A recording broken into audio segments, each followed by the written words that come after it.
নমস্কার বন্ধুরা, আমি আপনাদের জন্য নিয়ে এসেছি একটি শুটকি মাছ এবং আলু বেগুন দিয়ে একটা সুন্দর রেসিপি। এখানে শুটকি মাছগুলোকে ভালো মতো ধুয়ে কড়াই গরম করে তেল দিয়ে ভালো মতো ভেজে নেড়ে ছেড়ে তুলে নিলাম একটি পাত্রে।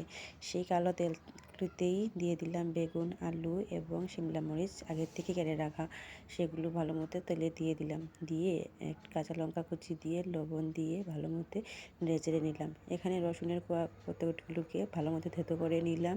থেতো করে নিয়ে এখানে দিয়ে দিলাম। দিয়ে ভালো মতো নেড়ে চেড়ে হলুদ, লঙ্কার গুঁড়ো দিয়ে নেড়ে নিলাম। নেড়ে এখন ভালো মতো এগুলোকে জল দিয়ে রেখে দিয়ে দেব। শুটকি মাছগুলোকে উপরে দিয়ে দিলাম।